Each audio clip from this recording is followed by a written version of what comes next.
السلام عليكم ورحمة الله. On commence. الحمد لله رب العالمين والصلاة والسلام على أشرف الأنبياء والمرسلين نبينا محمد وعلى آله وصحبه أجمعين أما بعد.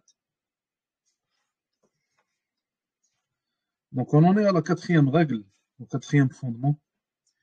Il dit ici Jazahullahu khair, قاعدة, donc un fondement. العبادة حق صرف محض لله عز وجل لا تصرف لا لملك مقرب ولا لنبي مرسل ولا لولي صالح. En français, l'adoration est un droit exclusif à Allah subhanahu wa ta'ala.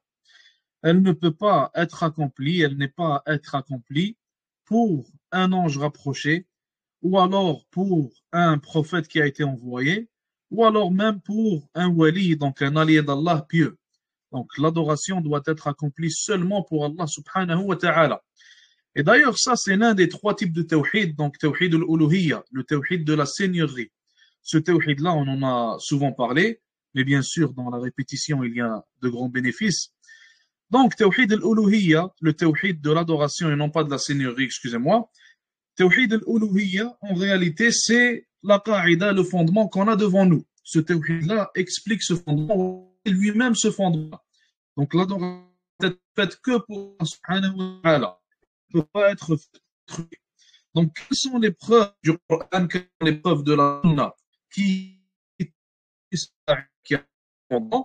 Il faut savoir que tout a été révélé pour comme on va le voir dans quelques minutes. Et ils ont été on a par exemple Wallah Allah et écoutez-vous du tarot. Le tarot est des temps ce qui a adoré autre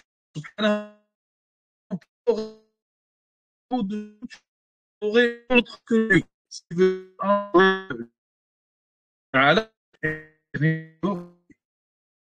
c'est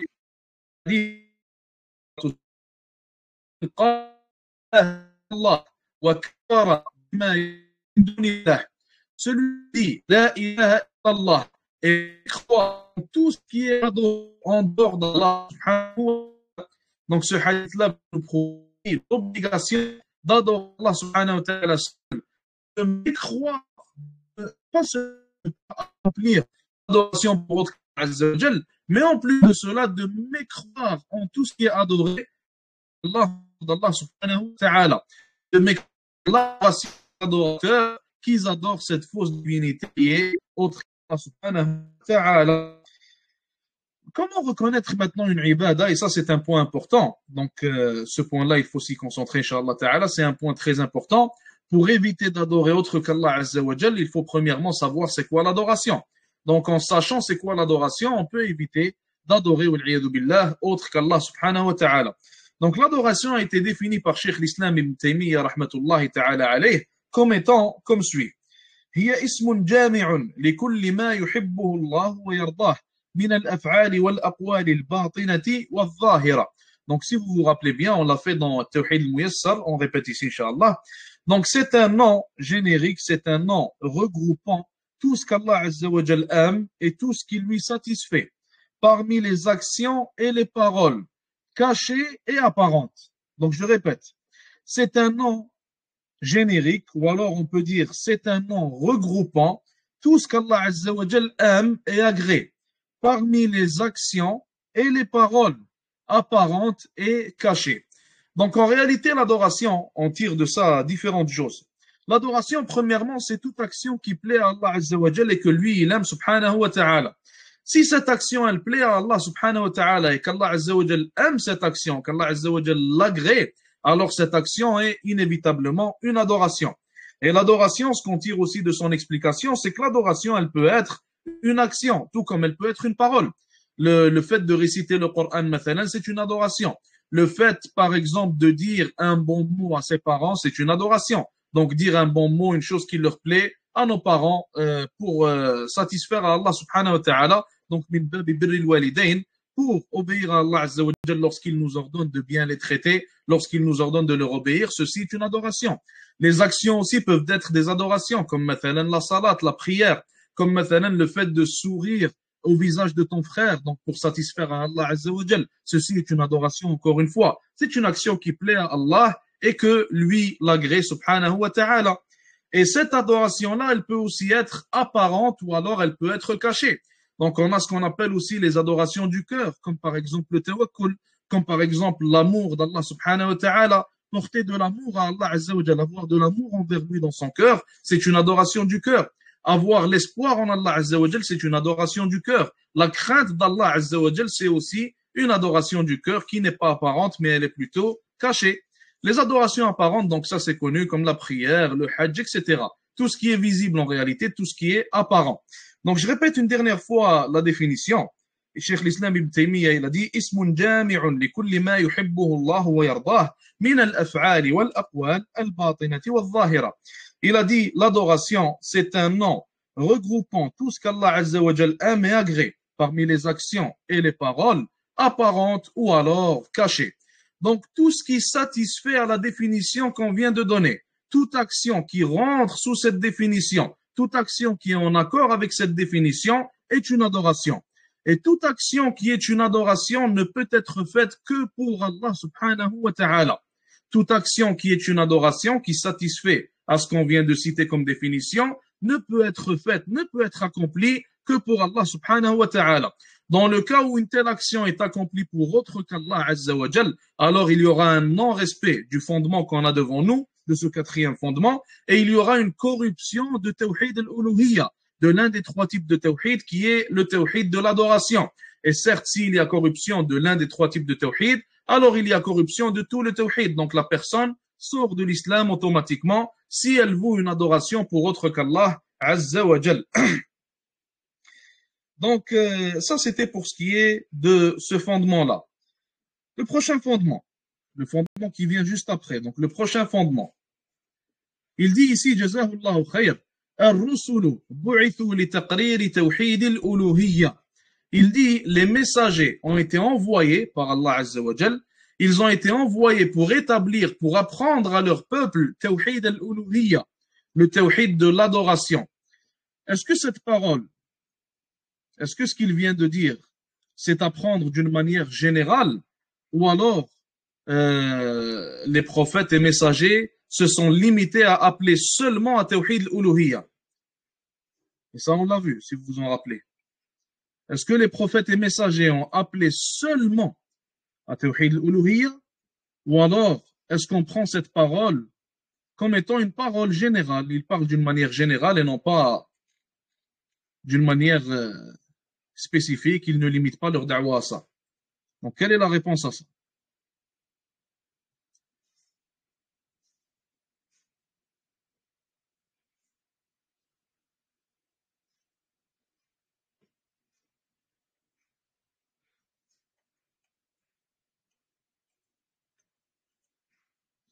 Voilà, c'était le but principal,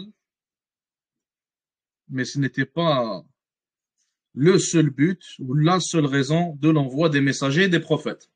Maintenant, lorsque les messagers et les prophètes, alayhimus salatu wassalam, parlaient de Tawhid al-Rububiyya, ou alors avant ça, pourquoi est-ce que les messagers et prophètes n'ont pas été envoyés principalement pour établir Tawhid al-Rububiyya, le Tawhid de la seigneurie?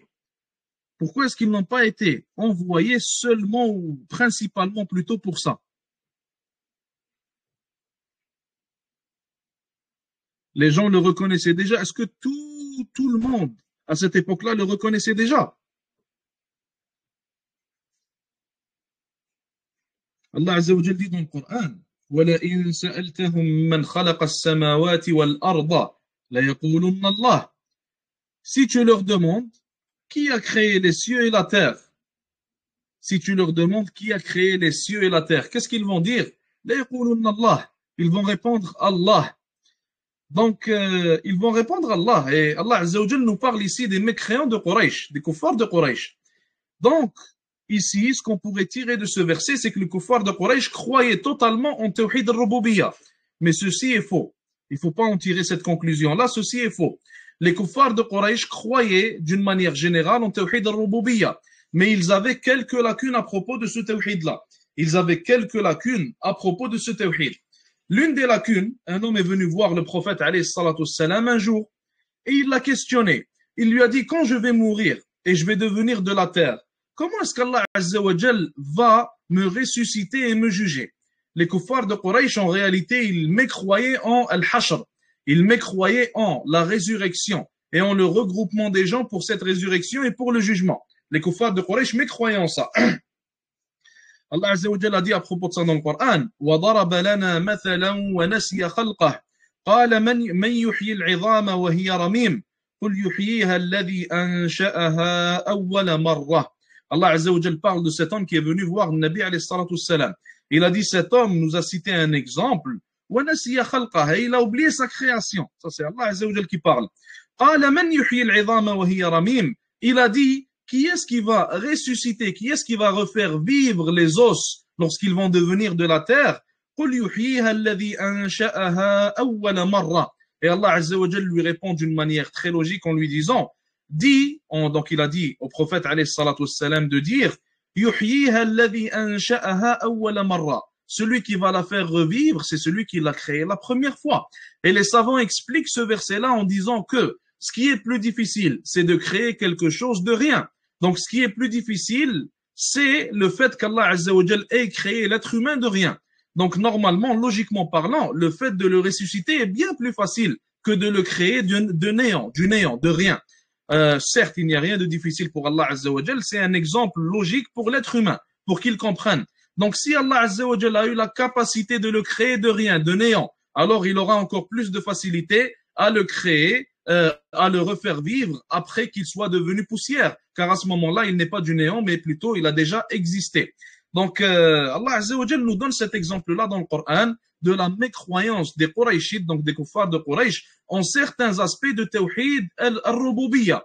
Mais les plus grands aspects de Tawhid al-Rububiyya, comme par exemple le fait qu'Allah Azza wa Jal c'est le seul créateur, le fait qu'Allah Azza wa Jal donne la subsistance, la vie, la mort, etc. Ça, ils y croyaient. Donc les kuffars de Quraysh y croyaient, et les kuffars, les mécréants d'auparavant aussi, donc les mécréants auxquels ont été envoyés les autres prophètes, alayhimus salatu wassalam, ils y croyaient aussi d'une manière générale. Sauf qu'Allah Azza wa Jal nous montre dans le Coran, et Allah Azza wa Jal nous répond dans le Coran au propos des athées contemporains. Donc en nous citant les mécréances comme celle-ci, comme celle qu'on vient de voir, les mécréances de certains parmi les Arabes auparavant, et de certains parmi les peuples auparavant qui mécroyaient en certains aspects de Rububiyya. Car certes, aujourd'hui, les gens ne croient plus en Tawhid al-Uluhiyya, donc je parle des kuffars, certes, et ils ne croient plus aussi en Tawhid al-Rububiyya. L'athée, mathalan, il ne croit pas en l'existence de Dieu, il ne croit pas qu'il y aura ce qu'on appelle la résurrection, il ne croit pas qu'il a été créé, etc. Et certes, le Coran, subhanallah, et ça d'ailleurs, c'est l'un des miracles du Coran, certes, le Coran, malgré qu'il ait été envoyé à un peuple qui croyait en la plupart de ces choses, on y trouve quand même des réponses aux gens qui n'y croyaient pas. Donc c'est comme si Allah Azza wa Jal, subhanallah, il a préparé ce Coran pour l'époque dans laquelle nous sommes, pour que ceux qui le lisent, ceux qui y croient, les musulmans, puissent utiliser ces preuves-là et puissent utiliser ces réflexions contre ceux qui vont mécroire en Rububiyya, en la seigneurie d'Allah Azza wa Jal, dans les époques à venir, donc dans l'époque dans laquelle nous sommes, surtout les derniers 100 ans. Donc, Tawhid al-Rububiyya, on répète, on résume tout ça. Tawhid al-Rububiyya, les kuffars de Quraysh y croyaient d'une manière générale, mais il y avait quelques lacunes. Mais le plus grand des problèmes des kuffars de Quraysh, ainsi que des mécréants qu'il y avait avant eux, donc les mécréants des peuples d'auparavant, c'était en réalité Tawhid al-Uluhiyya, donc le Tawhid de l'adoration. Tawhid al-Uluhiyya, mathalan, si on prend l'exemple du peuple de Nuh, le peuple de Nuh, ils ont adoré des idoles pour que les idoles les rapprochent d'Allah Azza wa Jal, selon eux. Donc ils croient en Allah Azza wa Jal, ils croient qu'il est le créateur, mais ils vont adorer autre que lui. Ils vont adorer des divinités, fausses divinités, en dehors d'Allah subhanahu wa ta'ala, ce qui corrompt leur tawhid al-uluhiyya.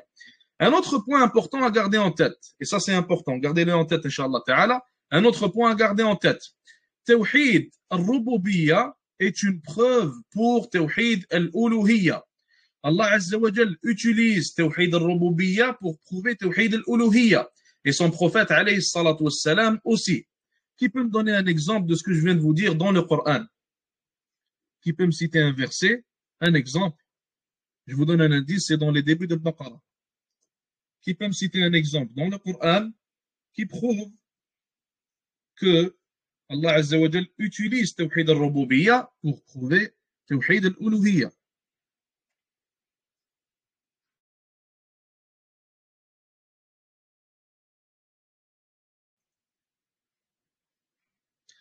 Dans Surat al-Baqarah, Allah subhanahu wa ta'ala il dit Ya ayyuhan nas, ô vous les gens.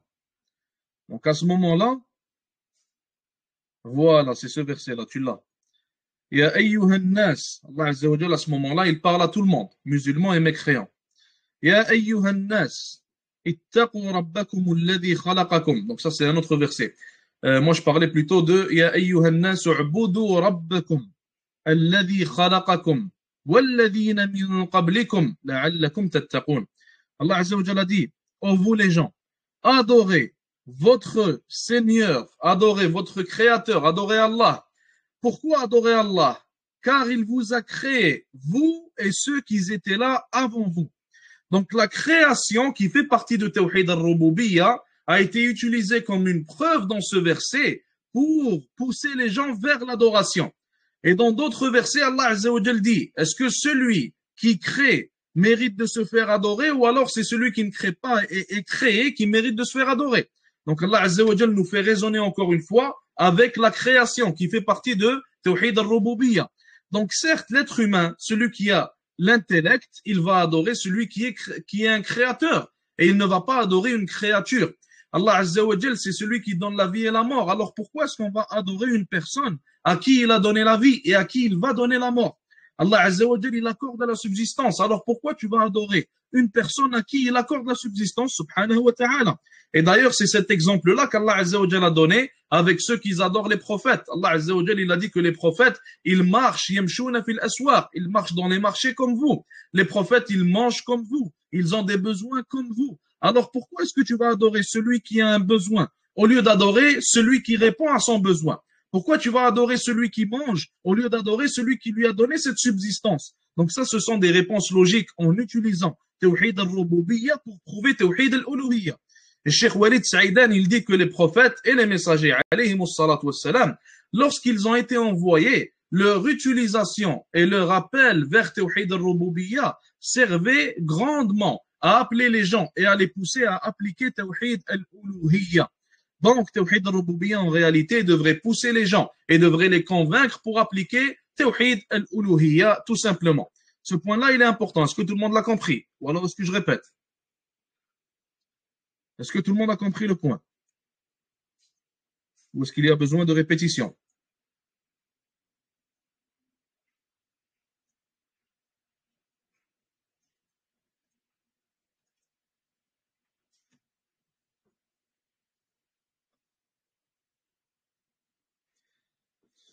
Tout le monde comprend, parfait. Donc, l'épreuve de cette qaïda-là, de ce cinquième point, ce cinquième fondement, Allah Azza wa Jalla dit dans le Coran, وَلَقَدْ بَعَثْنَا فِي كُلِّ أُمَّةٍ رَسُولًا أَنِ اعْبُدُوا اللَّهَ وَاجْتَنِبُوا الطَّاغُوتَ. Donc, nous avons envoyé dans chaque communauté un messager qui leur disait quoi? Donc, qui leur disait adorez Allah wajtanibu at-taghut et écartez-vous du taghut. Et ça, on l'a déjà cité dans le fondement précédent. Un autre verset, Allah Azza wa Jalla dit وَمَا أَرْسَلْنَا مِن قَبْلِكَ مِن رَّسُولٍ إِلَّا نُوحِي إِلَيْهِ أَنَّهُ لَا إِلَهَ إِلَّا أَنَا فَاعْبُدُونِ. Allah Azza wa Jalla dit et nous n'avons envoyé de messagers avant toi sans qu'on ne lui révèle qu'il n'y a de divinité autre que moi, fa'budun, alors adorez-moi. Et d'ailleurs, subhanallah, dans la shahada, dans la ilaha illallah, on a une preuve en réalité de tawhid al-uluhiyya et on a une confirmation de tawhid al-uluhiyya. Quelle est la preuve qu'on a dans la shahada qui nous prouve que tawhid al-uluhiyya, c'est en réalité ce vers quoi les prophètes et messagers appelaient auparavant? Quelle est la preuve dans la ilaha illallah qui nous explique cela? Une preuve très simple. Quelle est cette preuve? Si je vous dis La Rabba illallah, est-ce que ça me suffit pour être musulman de dire La Rabba illallah? Ou alors il faut que je dise La ilaha illallah. Pourquoi non? Ça veut dire quoi La Rabba illallah?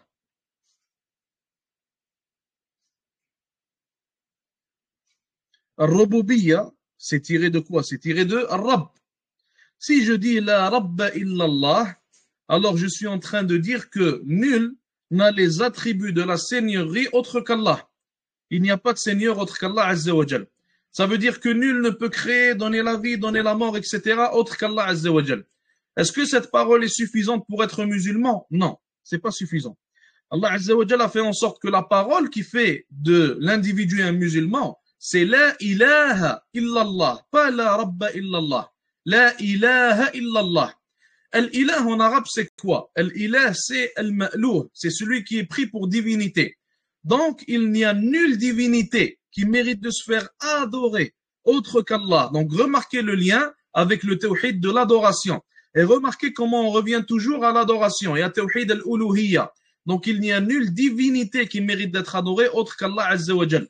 Donc, la shahada en elle-même, elle vient prouver en réalité que les prophètes ont été envoyés principalement pour tawhid al-uluhiyya. Car tous les prophètes ont été envoyés avec cette même shahada et ils ont appelé leur peuple à cette même shahada, tout simplement.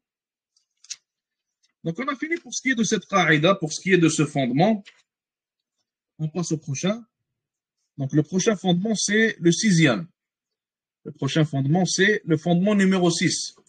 Et ça, on va le revoir brièvement parce qu'on l'a déjà vu dans Tawhid al-Muyassar. C'est très simple. Donc, qa'ida, fondement, الشرك الأكبر والأصغر, l'association majeure et l'association mineure. Il va nous parler des deux. Donc, la définition de l'association, avant de définir la majeure et la mineure, la définition de l'association. En arabe, les savants disent que sa définition, c'est la suivante. من سوى غير الله بالله في شيء من خصائص الله. Celui qui associe autre qu'Allah à Allah dans une action, مثلا, ou alors dans l'une des spécificités d'Allah, dans l'une des actions ou alors l'une des choses que seul Allah Azza wa Jal peut faire. Donc une chose qui est spécifique à Allah subhanahu wa ta'ala, dans l'un des attributs spécifiques à Allah Azza wa Jal. Donc je répète, من سوى غير الله بالله في شيء من خصائص الله. Celui qui associe autre qu'Allah à Allah dans l'un des attributs qui est spécifique à Allah subhanahu wa ta'ala. Donc dans une chose qui est spécifique à Allah Azza wa Jal. Ça c'est la définition de l'association. Et pour définir l'association majeure et mineure, on va garder la même définition dans les deux cas, mais on va y ajouter quelques mots. On va y ajouter quelques mots qui font en réalité toute la différence. Donc, Shirk al-Akbar, on commence avec l'association majeure. Sa définition est la suivante. من سوى غير الله بالله في شيء من خصائص الله التسوية المطلقة. التسوية المطلقة. Celui qui associe autre qu'Allah à Allah dans l'un des attributs spécifiques à Allah d'une manière complète. Donc, il le rend égal à Allah.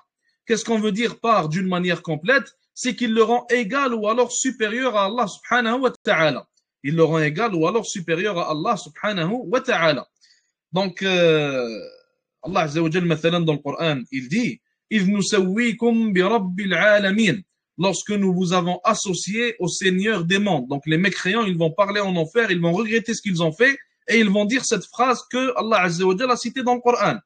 Donc, un exemple de shirk akbar, un exemple d'association majeure, la croyance, le fait de croire qu'il y a un autre créateur autre qu'Allah Azza wa Jal.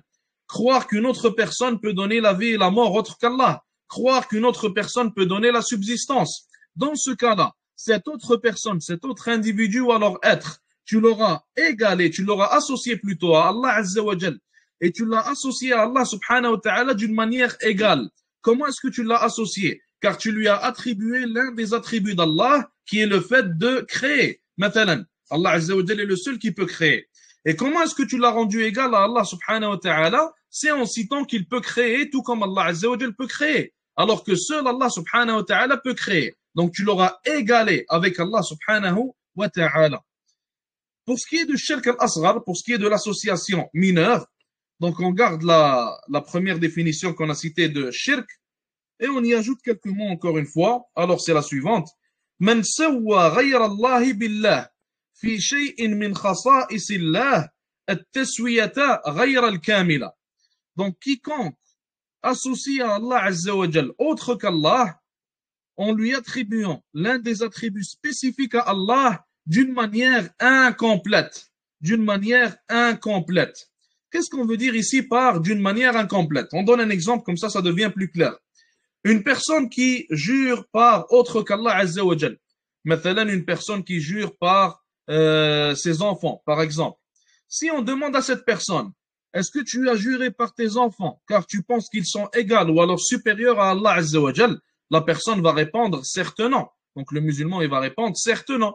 Donc dans ce cas-là, il aura associé ses enfants avec Allah Azza wa Jal car il a juré par ses enfants au lieu de jurer par Allah. Mais il n'aura pas rendu ses enfants égaux à Allah subhanahu wa ta'ala, car lui-même il le dit et il y croit dans son cœur que ses enfants ne sont pas égaux à Allah azza wa jal, ils sont bien inférieurs à lui. Dans ce cas-là, c'est du shirk asghar, dans ce cas-là, c'est de l'association mineure et non pas majeure. Donc répétez-moi les deux définitions que je viens de vous donner, avec des exemples. Commençons par shirk al-akbar. Répétez-moi la définition de shirk al-akbar avec un exemple.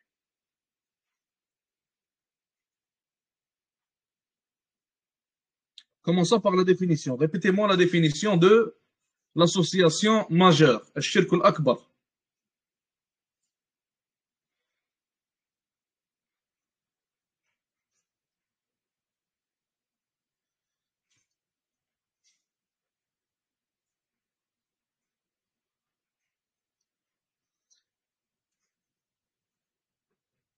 Celui qui associe autre chose qu'Allah à Allah dans un attribut spécifique à Allah, d'une manière complète.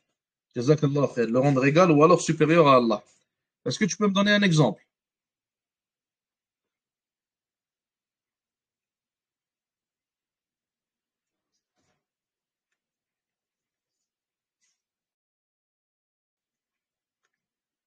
Quelqu'un qui demande à un mort de lui donner un enfant. Donc dans ce cas-là, on a les deux choses, les deux conditions de la définition. Premièrement, on a l'association qui a été faite, car on invoque seulement Allah Azza wa Jal. Mais lui, il a associé Allah Azza wa Jal dans l'invocation. Ça veut dire qu'il a invoqué autre qu'Allah subhanahu wa ta'ala. Donc l'association ici, elle a été accomplie, elle a été faite. Deuxièmement, il y a l'égalité aussi qui a été faite. Seul Allah Azza wa Jal peut t'accorder l'enfant. Mais tu viens de demander à un mort de t'accorder un enfant. Billah. Ça veut dire que tu penses que ce mort-là, il est égal, il a les mêmes attributs, d'une manière égale qu'Allah subhanahu wa ta'ala. Il a les mêmes capacités, il peut te donner un enfant, alors qu'en réalité, il ne peut pas. Donc ici, ça satisfait aux deux conditions pour être shirk al-akbar, pour être du shirk akbar de l'association majeure, et non pas de l'association mineure. Pour ce qui est de l'association mineure, donnez-moi la définition. Rappelez-moi la définition de l'association mineure qu'on vient de voir.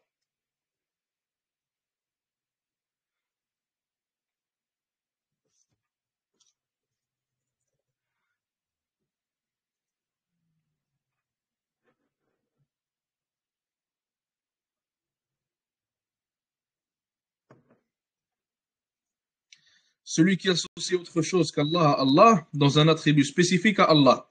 Donc pour l'instant, c'est la même définition. De manière incomplète, exactement. C'est ça qui va changer. De manière incomplète au lieu que ce soit de manière complète. Donne-moi un exemple. Donnez-moi un exemple.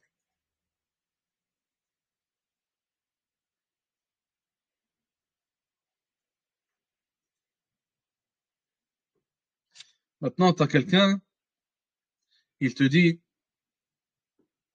par exemple, il te dit, si les planètes s'alignent, ça veut dire qu'il y aura une bonne chose qui va t'arriver. Dans ce cas-là, est-ce que c'est de l'association mineure ou majeure?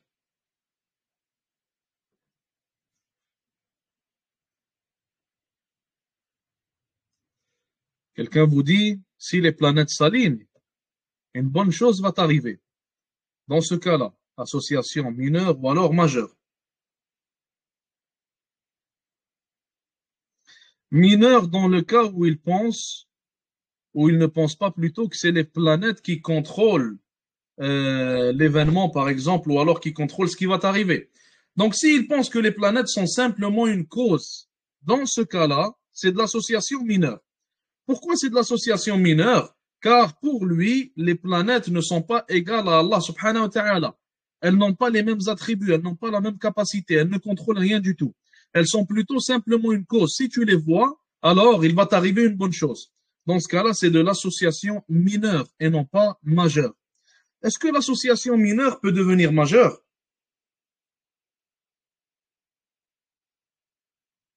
Est-ce qu'il est possible que l'association mineure devienne majeure?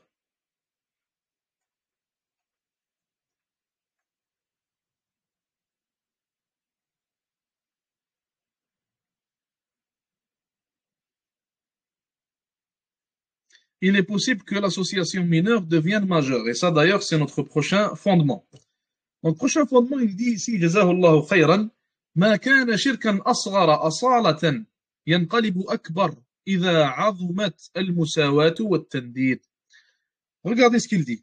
Le shirk mineur peut se transformer, il y a possibilité. Il peut se transformer en shirk majeur si l'association devient égale. Si l'association devient égale. Donc, il n'y a rien de nouveau qu'on apprend ici, il n'y a rien d'inconnu, autre que le fait que l'association mineure peut devenir majeure. Et ça reste la même définition qu'on garde pour les deux. Sauf que dans le cas, on garde le même exemple. Maintenant, l'exemple des planètes. Quelqu'un te dit, les planètes, si elles s'alignent, une bonne chose va arriver. Tu lui demandes, est-ce que tu penses que les planètes ont la capacité de contrôler les choses? Est-ce que les planètes, c'est elles qui vont causer cette bonne chose? Il va te répondre non. Dans le cas où il te répond non, c'est du shirk mineur. Donc, c'est de l'association mineure. Tu demandes à un autre individu qui te dit la même parole. Tu lui dis, est-ce que les planètes vont causer cette bonne chose? Est-ce qu'elles peuvent contrôler quelque chose? Il te dit oui. Donc, ce n'est plus une cause à ce moment-là. Les planètes vont causer la chose. Elles ne sont plus une cause en elles-mêmes.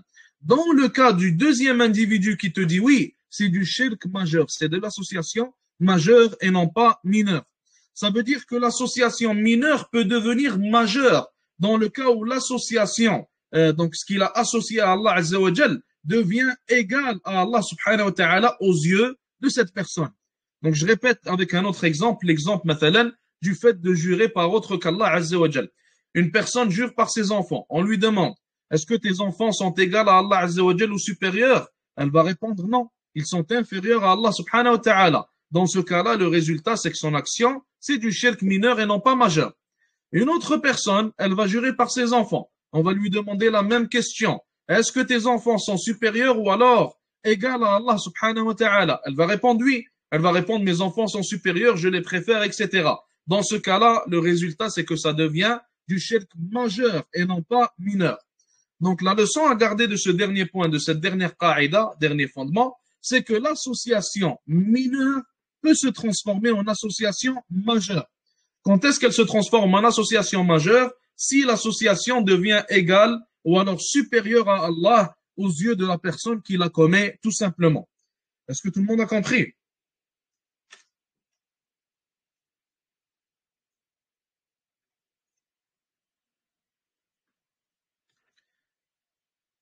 Tout le monde a compris, donc on finit là pour l'aqida et on passe, Inch'Allah Ta'ala, au cours de purification du cœur. B'idhnillah Azza wa Jalla.